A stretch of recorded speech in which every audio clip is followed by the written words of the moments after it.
ప్రభుత్వం ప్రచారానికే పరిమితమైందని, క్షేత్రస్థాయిలో పనులు జరగడం లేదని మాజీ మంత్రి కురసాల కన్నాబాబు ఆరోపించారు. సోమవారం కాకినాడ రూరల్ క్యాంపు కార్యాలయంలో ఆయన మీడియాతో మాట్లాడారు. పెట్రోల్, డీజిల్ కోసం ప్రజలు కొట్టుకునే పరిస్థితి వచ్చినా ప్రభుత్వం పట్టించుకోవడం లేదని విమర్శించారు.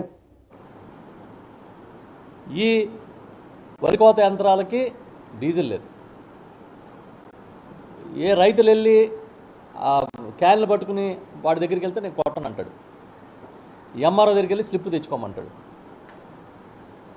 ఇంకో పక్క ట్రాక్టర్లకి డీజిల్ లేదు. ఈ ప్రాంతంలో ఆక్వాకల్చరు భయంకరమైన పరిస్థితి ఉంది. ఆక్వాకల్చర్లో సీజన్ ఇది. కనీసం పవర్ కట్స్ లేకుండా ఆక్వాకి పవర్ ఇవ్వట్లేకపోతున్నారు. దానివల్ల డీజిల్ అవసరం అవుతుంది. ఏరియేటర్స్ నడవాలంటే డీజిల్ కావాలి. డీజిల్కి వెళ్తేనేమో దొరకని పరిస్థితి. ఆక్వా రంగం కూడా కుదేలైపోయిన పరిస్థితి. కానీ పొద్దున్న లేసి పేపర్లు చూస్తే ఏం కనపడుతుందంటే చంద్రబాబు నాయుడు గారు సీరియస్. అధికారుల మీద మండిపడ్డారు. అధికారుల్ని చర్యలు తీసుకుంటానని హెచ్చరించారు. నీ హెచ్చరికలు ఎవరికి కావాలి? నీ మండిపాటు ఎవరికి కావాలి? ఇక్కడ పని జరిగిందా లేదనేది ముఖ్యం. అంటే చంద్రబాబు నాయుడు గారేమో ఆయన పాపం చాలా కన్సర్న్గా ఉన్నట్టు, అధికారులే తప్పు అన్నట్టు రాస్తున్నారు. ఇంకో పక్క పేపర్లో కలెక్టర్లు, జాయింట్ కలెక్టర్లు ఏమో ఎక్కడ కొరత లేదు, డీజిల్ కొరత లేదు, లేకపోతే పెట్రోల్ కొరత లేదు అంటారు. మరి డీజిల్ కొరత, పెట్రోల్ కొరత లేకపోతే నో స్టాక్ బోర్డ్స్ ఎందుకు వచ్చాయి? బ్లాక్ చేస్తున్నారా? మీరు ఒక్కసారి గతానికి వెళితే కరోనా టైంని గుర్తు తెచ్చుకుంటే, ఆ రోజు ముఖ్యమంత్రిగా ఉన్న జగన్మోహన్ రెడ్డి గారు ఆక్సిజన్ లేకపోతే ప్రాణాలు కాపాడటం కోసం వేరే రాష్ట్రాల నుంచి విమానాల మీద ఆక్సిజన్ సిలిండర్లను తెప్పించారు.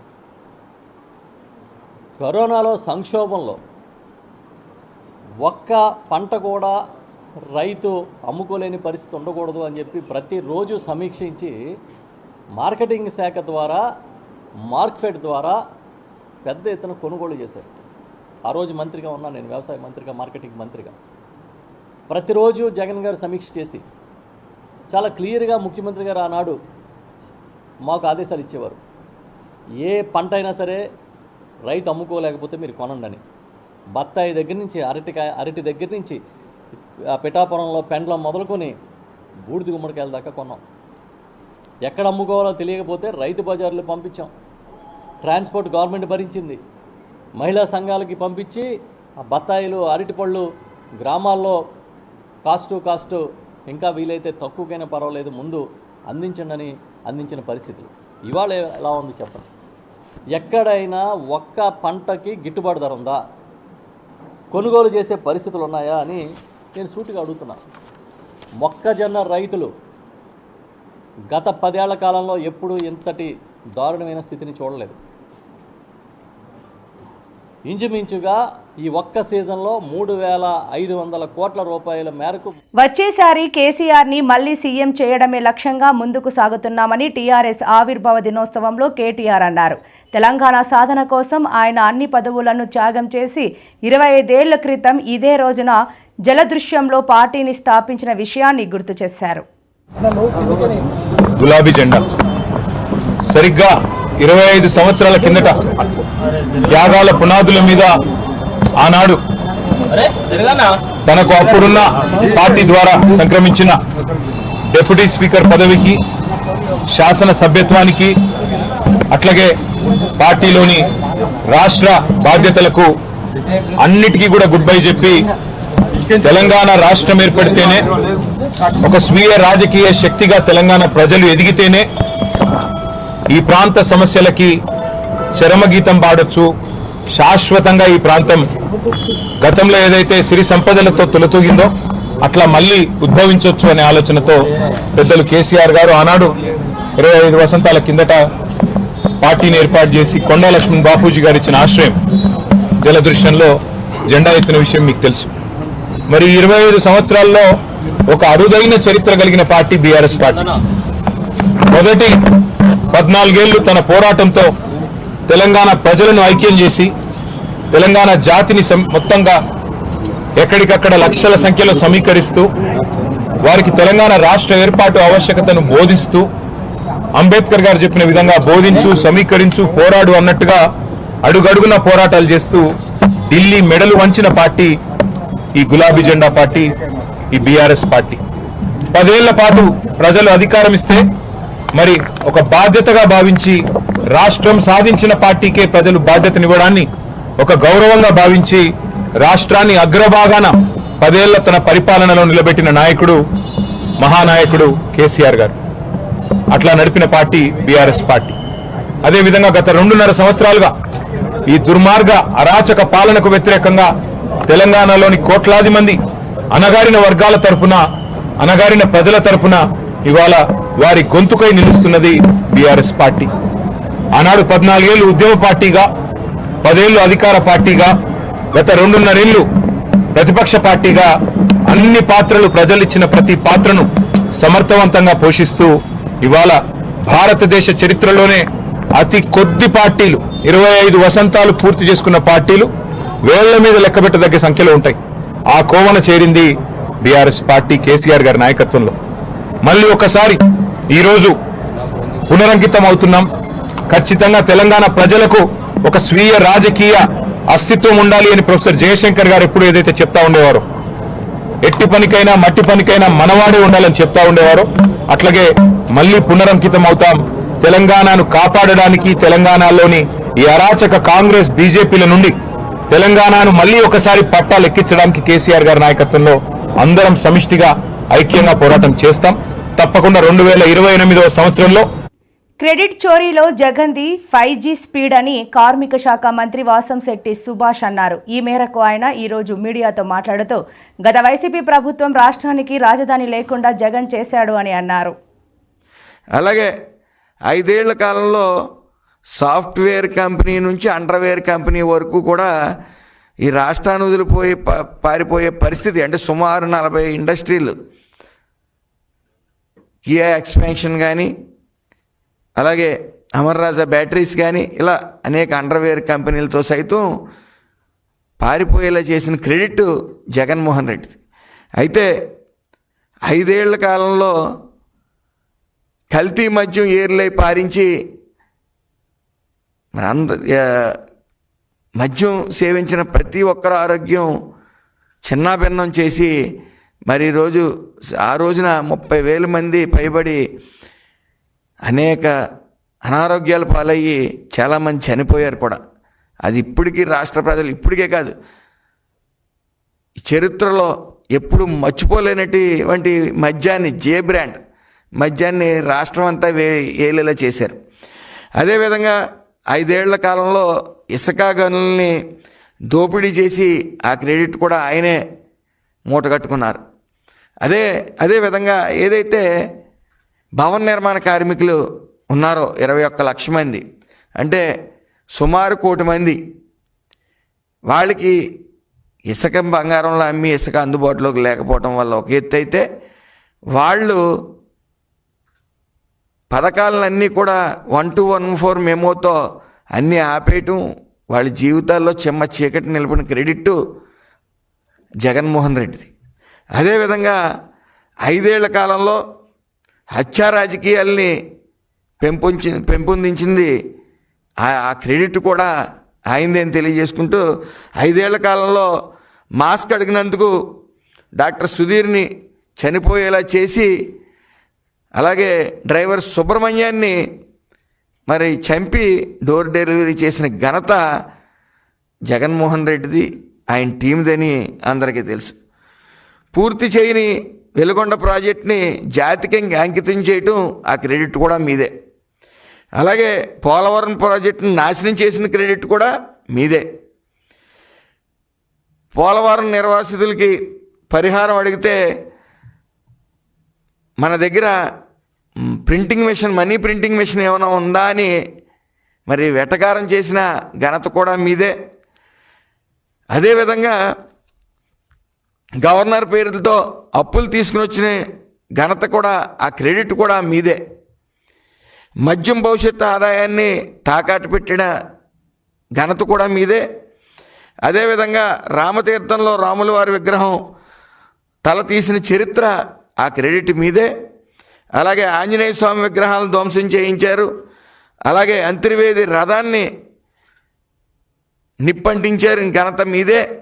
పైగా 5 ఏళ్ల మీ పాలనలో దాని మీద కనీసం ఎంక్వైరీ లేకుండా నిర్దోషులు ఎవరో కూడా గాజువాక మండలం తుంగలం గ్రామం గాజువాక ఆటో నగర్ లో పెను ప్రమాదం. గత 7 సంవత్సరాల కిందట నిర్మాణానికి సిద్ధమైన రైల్వే బ్రిడ్జ్ కొన్ని అనివార్య కారణాల వల్ల మధ్యలో ఆగిపోవడం జరిగింది. విశాఖ జిల్లా గాజువాక మండలం తుంగలం గ్రామం గాజువాక ఆటో నగర్ లో పెను ప్రమాదం. గత 7 సంవత్సరాల కిందట నిర్మాణానికి సిద్ధమైన రైల్వే బ్రిడ్జ్ కొన్ని అనివార్య కారణాల వల్ల మధ్యలో ఆగిపోవడం జరిగింది. అనంతరం కూటమి ప్రభుత్వం వచ్చిన తర్వాత రైల్వే గేట్ వద్ద ఇబ్బందులను గ్రహించి శరవేగంగా ఈ బ్రిడ్జి నిర్మాణాన్ని మొదలుపెట్టడం జరిగింది.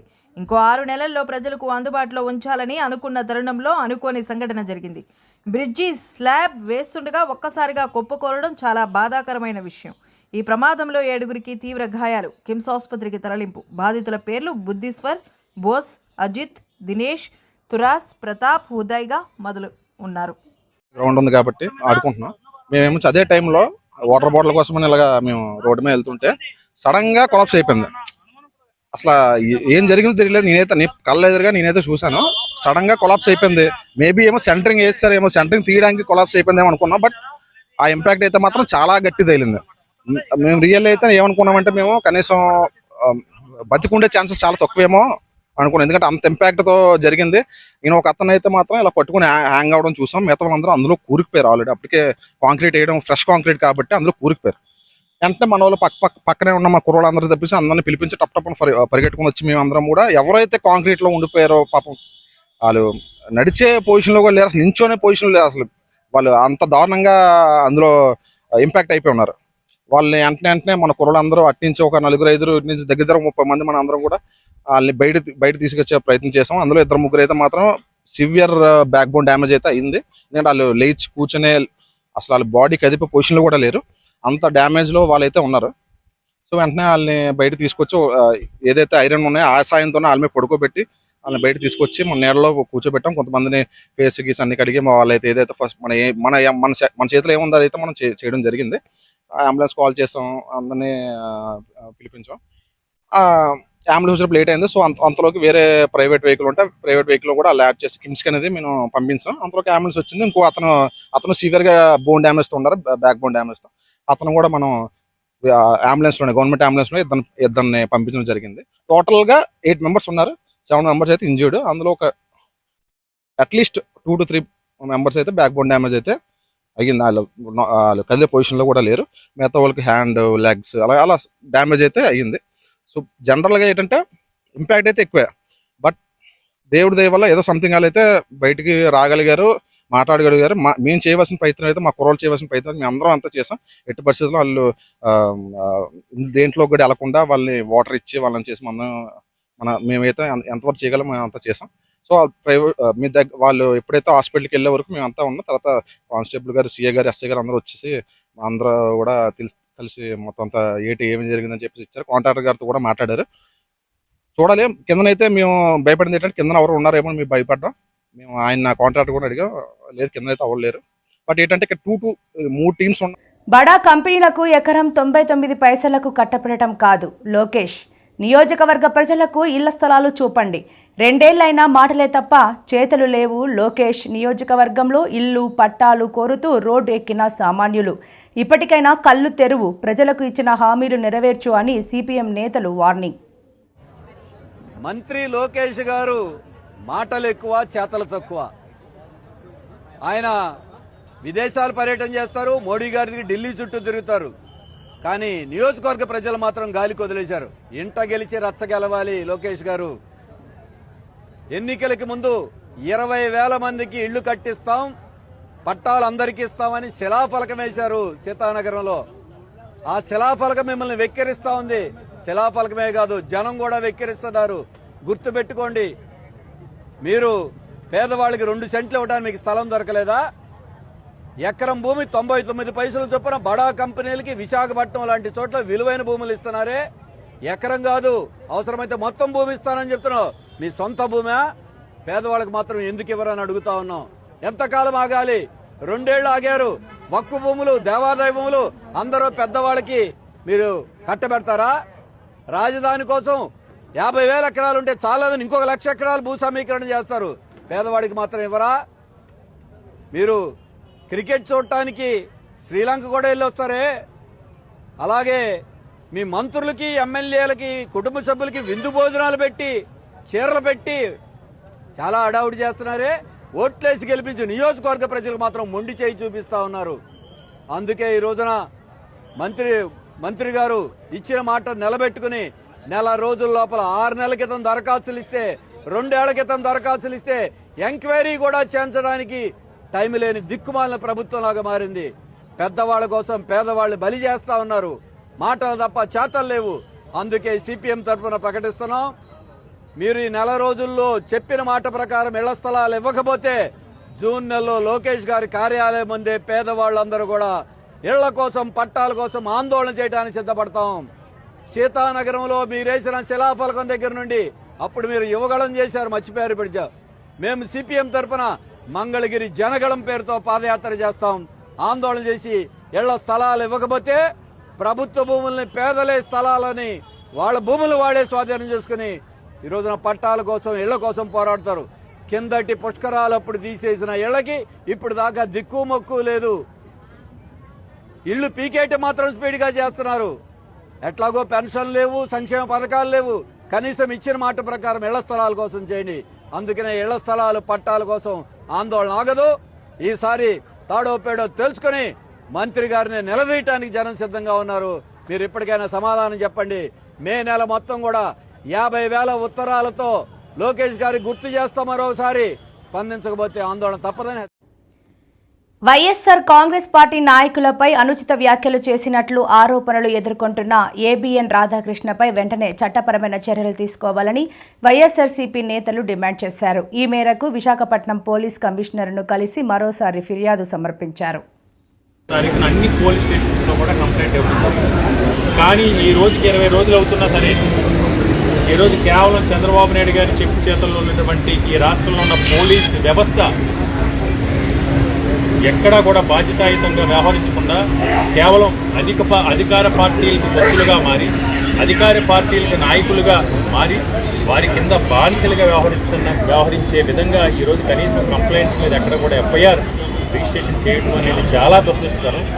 ఈ రాష్ట్రంలో రాజ్యాంగ విలువలు కాలరాసి డాక్టర్ బాబాసాహెబ్ బిఆర్ అంబేద్కర్ గారి రాజ్యాంగాన్ని పక్కన పెట్టి రెడ్ బుక్ రాజ్యాంగం నడుస్తుంది, లోకేష్ రాజ్యాంగం నడుస్తుంది అనే దానికి నిదర్శనమే ఇంత ఘాటు వ్యాఖ్యలు చేసి సమాజం మహిళలందరినీ కూడా కించపరిచిన ఏబీఎన్ రాధాకృష్ణ మీద చర్య తీసుకోవాలి. అందు గురించి ఇది మంచి పద్ధతి కాదు. ఈ సమాజంలో ఇలాంటి జుగుత్సాకరమైన వ్యాఖ్యలు చేసి శాంతి భద్రతల వేదం కలిగించి రెచ్చగొట్టే వ్యాఖ్యలు చేసిన ఏబిఎన్ ఛానళ్ల పైన, ఆ ప్రతినిధులపైన రాధాకృష్ణ మీద చర్యలు తీసుకోవాలని ఈరోజు విశాఖపట్నంలో ఉన్న వైఎస్ఆర్ కాంగ్రెస్ పార్టీ తరఫున మేమందరూ కూడా మాజీ శాసనసభ్యులు దక్షిణ నియోజకవర్గ సమన్వయకర్త శ్రీ వాజ్పల్ గణేష్ కుమార్ గారు, అదేవిధంగా తూర్పు నియోజకవర్గ సమన్వయకర్త ముళ్ళ అప్పారావు గారు, గాజువాక సమన్వయకర్త దేవేంద్ర రెడ్డి గారు, ఇతర సీనియర్ నాయకులు అందరూ కూడా కలిసి ఈరోజు సిపి గారికి రిప్రజెంటేషన్ ఇచ్చాం. మేము ఒకటే డిమాండ్ చేస్తున్నాం, మీరు కనుక దీన్ని ఎఫ్ఐఆర్ ఫైల్ చేసి ఏబిఎన్ రాధాకృష్ణ మీద కనుక చర్యలు తీసుకోకపోతే మేము ప్రజలందరితో కలిసి మేము ఈ విషయంలో న్యాయస్థానానికి వెళ్తాం. న్యాయస్థానంలో రేపు మీ మీద కూడా కంప్లైంట్ ఫైల్ చేస్తాం. ఎందుకంటే మీ హక్కుల్ని, విధుల్ని ఈ విశాఖపట్నం నగరంలో ఉన్న పోలీస్ అధికారులు సక్రమంగా నిర్వర్తించినందుకు గాను తప్పకుండా వీరికి అధికారుల మీద కూడా చర్యలు తీసుకోవాలని న్యాయపోరాటంలో కూడా తప్పకుండా చేస్తాం. ఏది ఏమైనా ఇప్పటికైనా ఏబిఎన్ రాధాకృష్ణ ఆంధ్రప్రదేశ్ రాష్ట్ర ప్రజలకి క్షమాపణ చెప్పాలని డిమాండ్ చేస్తున్నాం. పోలీస్ అధికారులను కూడా మేము గట్టిగా హెచ్చరిస్తూ ఉన్నాం, మీరు మీ విధుల్ని సక్రమంగా నిర్వర్తించండి. ప్రజాస్వామ్యంలో ప్రభుత్వ అధికారులు ఉన్నది ప్రజలకు జవాబుదారితనం, ప్రజా సమస్య జవాబుదారితనం, అంతే తప్ప రాజకీయ నాయకులకు బానిసలు కాదు. మీరు ఈ విధంగా వ్యవహరిస్తే రేపొద్దున భవిష్యత్తులో మీరు చేసిన తప్పులకి భారీ మూల్యాన్ని చెల్లించుకునే పరిస్థితుల నుంచి బయటపడి న్యాయబద్ధంగా, చట్టబద్ధంగా తక్షణం ఏబిఎన్ రాధాకృష్ణ పైన ఎఫ్ఐఆర్ నమోదు చేసి చర్యలు తీసుకోవాలని డిమాండ్ చేస్తాం.